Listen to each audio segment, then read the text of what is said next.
Hey everyone, and welcome to video 4 of our 6-part video series on converting a data system to a database system. And so in this video, we're going to focus on step 4, which is reviewing whether the data structure is normalized or not. And basically, with normalization, and basically what we're doing here is normalization. And when we get into normalization, we start to get a little bit into more purely academic discussions. And what I mean by that is that there are 7 quote unquote normal forms. However, some of them we're not really even going to worry about. We're going to go over them and we're going to talk about them briefly, but we're really not ever going to worry about applying them.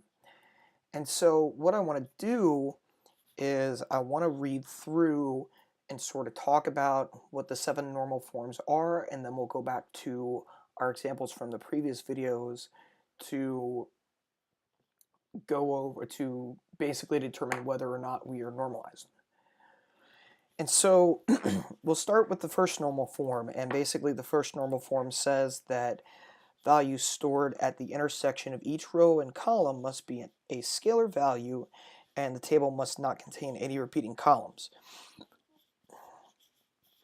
And so what does that mean? So basically, we want to make sure that a column does not contain any repeating values like here. So you can see in vendor name, we have, and I hope you guys can see that pretty well. So in vendor name, we have duplicate vendor names. We don't have any duplicate invoice numbers or descriptions. And then with our columns, an example with the column is we have repeating item description columns here. And so in this example, these guys are not in the first normal form. And so to apply the first normal form, basically, I'm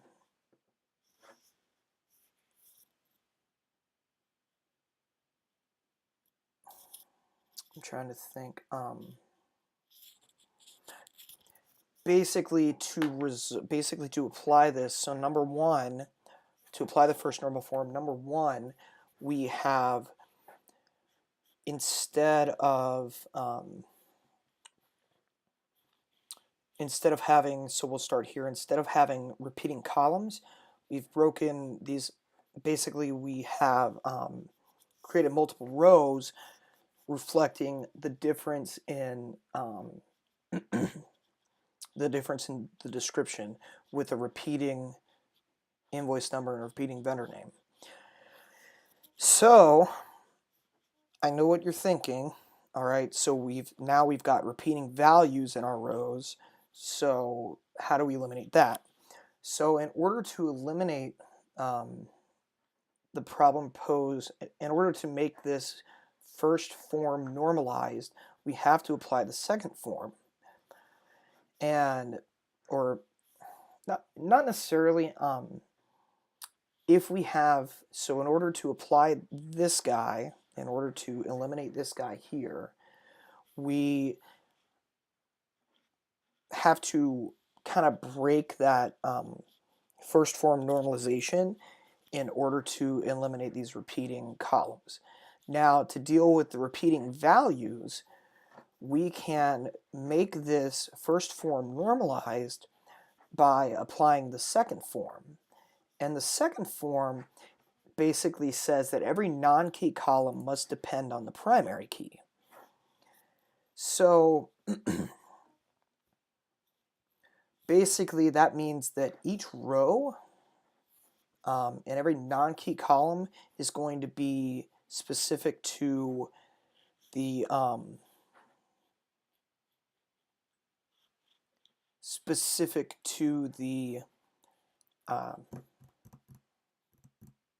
primary key, right?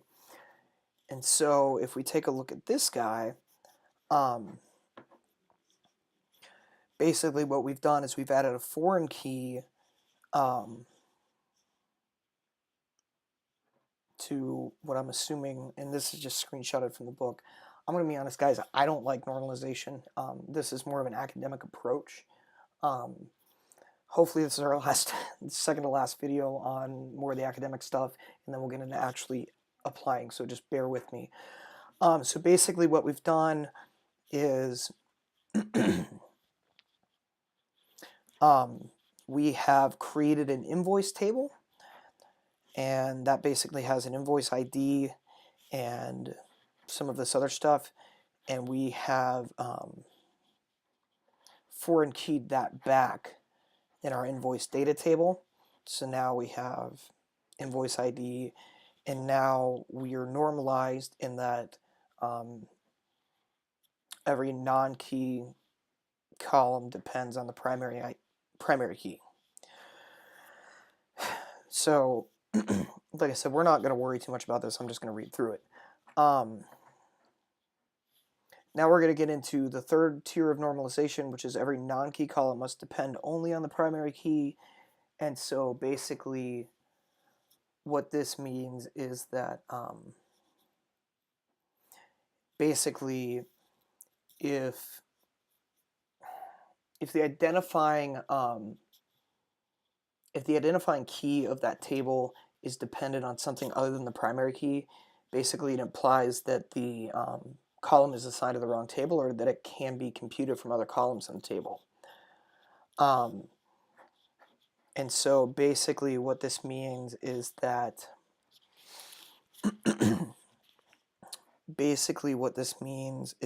like, so if we look at our second form here with invoices, we have all of these additional columns, but it's kind of tough to see what the actual primary key is, in that, or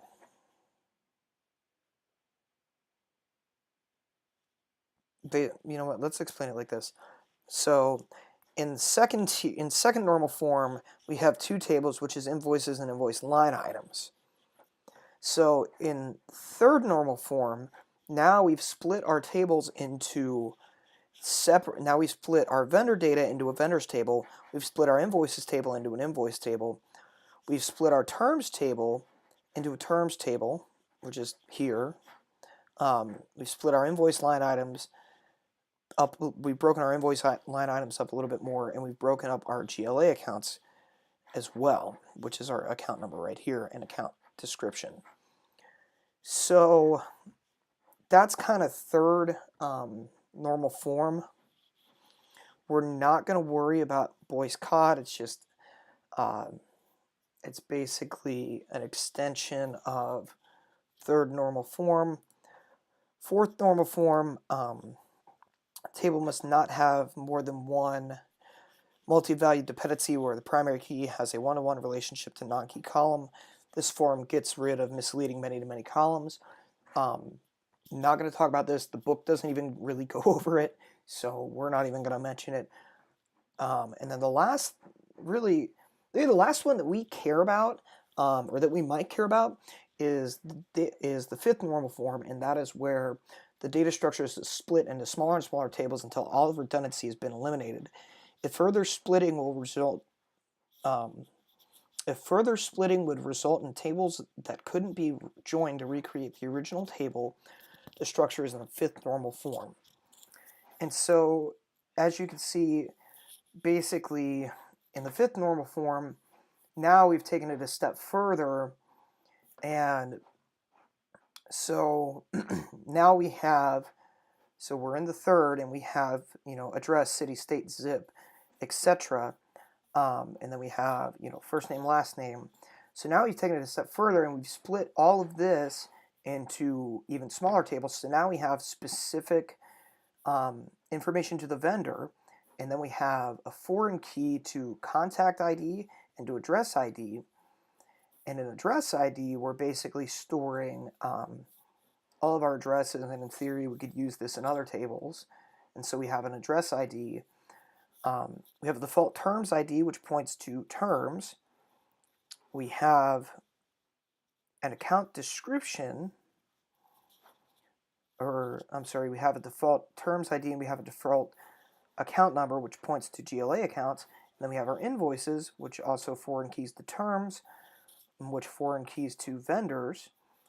And then, so basically we have, we've broken our data into even smaller pieces in order to eliminate redundancy. Now that to be said, excuse me, I want to talk for a minute about denormalization. And basically, denormalization is the deliberate deviation of the normal forms. The majority of denormalization occurs beyond the third normal form. And that is, and basically, the first three normal forms are almost always universally applied. So that's what I was saying when I was talking about, the first couple we care about. Beyond that, not so much. Really, and when we get into denormalization, we really want to denormalize based upon the way the data will be used. Meaning that if specifically, so in our fifth example, say that we don't want, or say that it would make more sense for vendors to have that address information and invoices to have this, and invoices to have, we'll focus on the vendors. So say it would make more sense for the vendors table to have the address information and the contacts information in the same table, we would denormalize to the third form.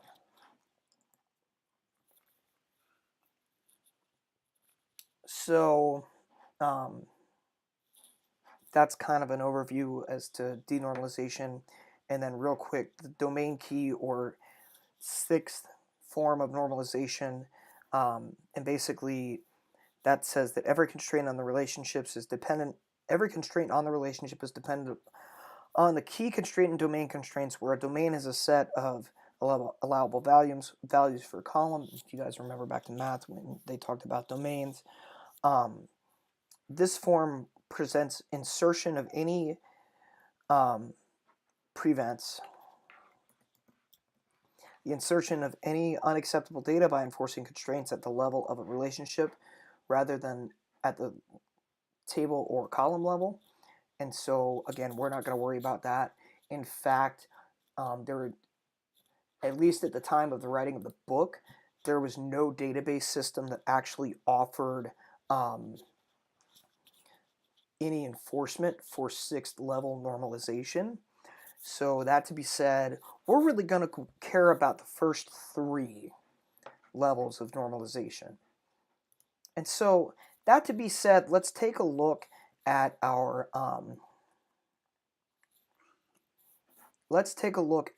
tables that we created last week and go ahead and apply the first three levels of normalization for these tables. So if we look at vehicle, you could see we have ID, or we'll start with customers. So if you look at customers, you could see we're going to have an ID, first name, last name, street address, phone, email, city, state, zip. So are we first form normalized? Yes, because we don't have any repeating columns, and we probably aren't going to have any repeating values, and that we're likely never going to have a customer with the same name, and if we do, we're going to have a unique ID for that customer. So are we second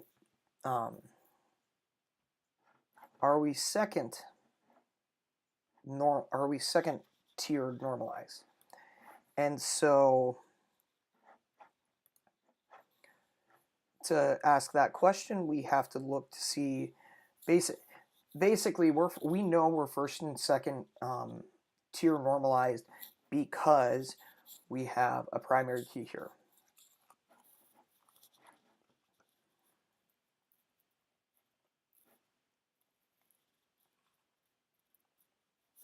And basically, do we know that we are third tier normalized on customers? So basically, we have a linking table between customers and vehicles. So yeah, we're good there. So basically, that's kind of a very brief overview of normalization, guys. Like I said, we're not going to really focus that much on normalization. Hopefully, they talked about it in SQL uh, Database Management 1. And if they didn't, that's okay. It's not the end of the world. So that is normalization in kind of a nutshell. So in the next video, we're going to talk about indexing, and then we'll actually get into designing and building our tables.